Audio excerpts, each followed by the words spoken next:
Hello दोस्तों, स्वागत है आपका जॉब रास्ता ऑफिशियल यूट्यूब चैनल पे। तो आज जिस वीडियो में हम बात करने जा रहे हैं, CBSE central board of secondary education के द्वारा एक नोटिफिकेशन जारी किया गया है। तो उस नोटिफिकेशन हम देखने वाले हैं कि कौन कौन सी वैकेंसियां निकाली गई हैं, कितनी वैकेंसियां हैं और कौन कौन उसको अप्लाई कर सकता है, वो सब इस वीडियो में हम देखने वाले हैं। तो उसके लिए आपको इसकी ऑफिशियल वेबसाइट पे आ जाना है। यहाँ पर जब आएंगे आप central board of secondary education पे, तो यहाँ पर आपको लेटेस्ट सीबीएसई के अंदर यहाँ पर आपको 31/12/2024 को एक नोटिफिकेशन दिख जाएगा आपको अपडेट। इसमें लिखा हुआ है online application for direct recruitment for the post of superintendent and junior assistant. तो ये आपकी दो जनों के लिए वैकेंसी निकाली गई है, दो पोस्टों के लिए निकाली गई है, सुपरिटेंडेंट एंड जूनियर असिस्टेंट के लिए। ठीक है, जिसका शॉर्ट नोटिस भी आपको दिया हुआ है और डिटेल नोटिस भी आपको दिया गया है, जो कि जारी हो चुका है। इसकी और डिटेल जानकारी के लिए आप वीडियो डिस्क्रिप्शन में आपको जॉब रास्ता का लिंक मिल जाएगा, वहां से भी आप इसकी डिटेल्स ले सकते हैं। ठीक है, तो जो कि है सीबीएसई रिक्रूटमेंट 2025 का नोटिफिकेशन है, जो कि 212 पोस्टों के लिए निकाला गया है, जो कि जूनियर असिस्टेंट एंड सुपरिटेंडेंट के लिए पोस्ट के लिए आपका है। ठीक है, तो सिंपली आपको नीचे आना है, तो यहाँ पर आपको नोटिफिकेशन मिल जाएगा और अप्लाई लिंक भी आपको मिल जाएगा। ठीक है, तो यहाँ से आप भी चेक कर सकते हैं। तो यदि अभी तक आपने हमारे चैनल को सब्सक्राइब नहीं किया तो सब्सक्राइब कीजिए, ताकि इस तरह की वीडियो आपके पास आती रहे। तो चलो एक बार हम नोटिफिकेशन देख लेते हैं कि नोटिफिकेशन में क्या बताया गया है। तो दोस्तों, ये इसका नोटिफिकेशन है, जो कि central board of secondary education के द्वारा निकाला गया है, सीबीएसई के द्वारा। ठीक है, जो 31/12/2024 को आपका आ चुका है। ये इसका विज्ञापन नंबर है, जिसमें आपकी दो पोस्टों के लिए निकाला गया है। एक सुपरिटेंडेंट के लिए जो लेवल 6 का पे आउट है इसका, और दूसरा जूनियर असिस्टेंट के लिए जिसका पे आउट लेवल 2 का है। ठीक है, जो सुपरिटेंडेंट पोस्ट है उसके लिए जो मैक्सिमम एज बताई गई है वो 30 साल की बताई गई है, और जूनियर असिस्टेंट के लिए 27 साल होनी चाहिए। ठीक है, ये आपकी कैटेगरी वाइज आपको पोस्ट बताई गई है। एससी के लिए आपकी 21 पोस्टें हैं, और एसटी के लिए 10 पोस्टें हैं आपकी जूनियर सुपरिटेंडेंट की। ओबीसी के लिए 38 है, ईडब्ल्यूएस के लिए 14 है, और यूआर के लिए 59 है। टोटल आपकी सुपरिटेंडेंट के लिए 142 पोस्टें आपकी यहाँ बताई गई हैं। ऐसे जूनियर असिस्टेंट के लिए एसटी वालों के लिए 9 पोस्टें हैं, एससी वालों के लिए भी 9 पोस्ट है, ओबीसी के लिए 34 है, ईडब्ल्यूएस के लिए 13 है, जनरल के लिए 5 है, टोटल 70 पोस्टें हैं। ठीक है, तो ये सारी पोस्टें आपको बताई गई हैं। उसके अलावा यदि आप पीएस कैटेगरी में भी आते हैं, तो वहाँ पर भी आपको सुपरिटेंडेंट और जूनियर असिस्टेंट में आपको कैटेगरी वाइज आपको मिल जाता है, कितने कितने कौन कौन से लेवल पे आप हैं, उस हिसाब से आपको पोस्ट मिल जाती है। तो आप यहाँ पर देख सकते हैं। उसके बाद आपकी ये डेट आ गई, कब से फॉर्म स्टार्ट हो रहा है, तो 2/1/2025 से, मतलब 2 जनवरी 2025 से ये चालू हो चुका है, और 31 जनवरी 2025 तक इसकी लास्ट डेट रहेगी। उसके बाद एज आ जाती है।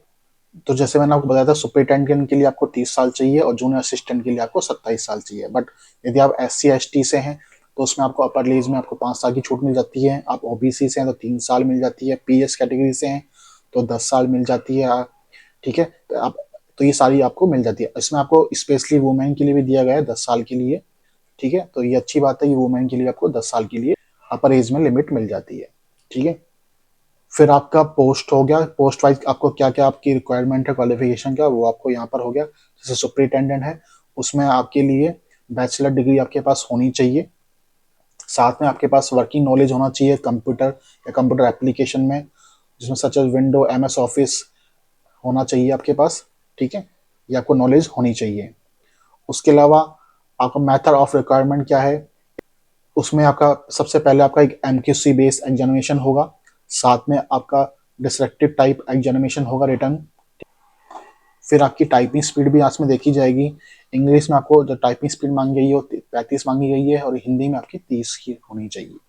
उसके बाद नीचे आ जाएंगे जूनियर असिस्टेंट पे। तो यहाँ पर आपको 12वीं पास के लिए मांगा गया है आपसे, 12वीं पास आप होने चाहिए।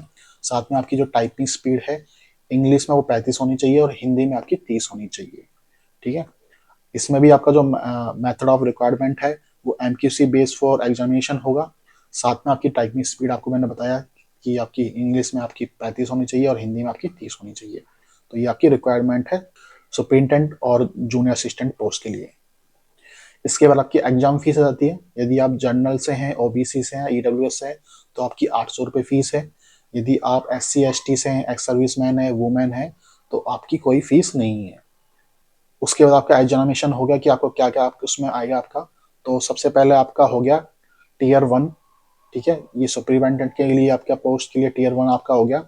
इसमें आपका करंट अफेयर्स और जनरल अफेयर्स आएगा, जिसके 30 क्वेश्चन आएंगे टोटल 90 मार्क्स के लिए, ठीक है। पार्ट 2 के अंदर आपका general mental ability, general intelligence, ठीक है, ये सारे क्वेश्चंस आपके आएंगे। तो इसमें आपके नंबर ऑफ 30 क्वेश्चन रहेंगे और टोटल 90 मार्क्स के रहेंगे। ऐसे आपका थर्ड का रहेगा, ठीक है। ऐसे फोर्थ रहेगा आपका जनरल हिंदी का, फिफ्थ आपका कंप्यूटर का रहेगा, ठीक है। ये सारे आपके सुप्रीमेंटेंट के लेंगे, जिसमें आपके 150 क्वेश्चन रहेंगे 450 मार्क्स के लिए। फिर आपका टीयर 2 का आएगा रिटर्न एग्जामिनेशन, जिसमें आपका करंट अफेयर होगा, जिसमें आपके 10 नंबर के होंगे, टोटल 30 मार्क्स के होंगे।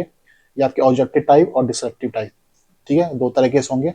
इसमें आपके 4 क्वेश्चन आएंगे और टोटल 20 मार्क्स के रहेंगे। तो ऐसे आप देखेंगे आपको इंडियन हिस्ट्री के लिए आ जाएंगे, फिर आपका इंडियन इकोनॉमिक्स के लिए आ जाएगा, इंडियन जियोग्राफी हो गया, साइंस एंड टेक्नोलॉजी हो गया, ठीक है। ये सारे क्वेश्चंस आपके इसमें आएंगे, जिसमें आपका 50 क्वेश्चन होंगे 150 नंबर के लिए और 30 क्वेश्चन होंगे 150 मार्क्स के लिए, ठीक। उसके आपका जूनियर असिस्टेंट हो गया, इसमें आपके कंप्यूटर टेस्ट होगा, जनरल नॉलेज के हो गया, रीजनिंग हो गया, आपका जनरल हिंदी इंग्लिश हो गया, बेसिक नॉलेज कंप्यूटर ऑपरेटर हो गया, awareness about school education examination board हो गया, ठीक है। तो टोटल आपके 100 क्वेश्चन आएंगे 30 मार्क्स के, जो आपका 2 घंटे का आपका एग्जामिनेशन होगा, ठीक है। फिर आपकी आ गई एग्जाम सिटी, किस किस सिटी में और किस स्टेट में आपका एग्जाम होगा उसकी लिस्ट आपको दी गई है, ठीक है। तो लिमिटेड 14 से स्टेट हैं जिनमें आपकी जो एग्जाम है ये होंगे, तो आप इसको चेक कर सकते हैं। तो दोस्तों इस नोटिफिकेशन में इतनी ही चीज़ें बताई गई हैं, बाकी चीज़ें आप एक बार नोटिफिकेशन ओपन करके पढ़ सकते हैं एक बार पूरा, ठीक है। जो जो इंपॉर्टेंट चीज़ थी वो मैंने आपको यहाँ पर बता दी है, ठीक है। यदि आपको ये हमारी जो वीडियो है पसंद आई हो तो प्लीज़ इस चैनल को सब्सक्राइब कीजिए, और मैं आपसे मिलता हूँ नेक्स्ट वीडियो में। धन्यवाद।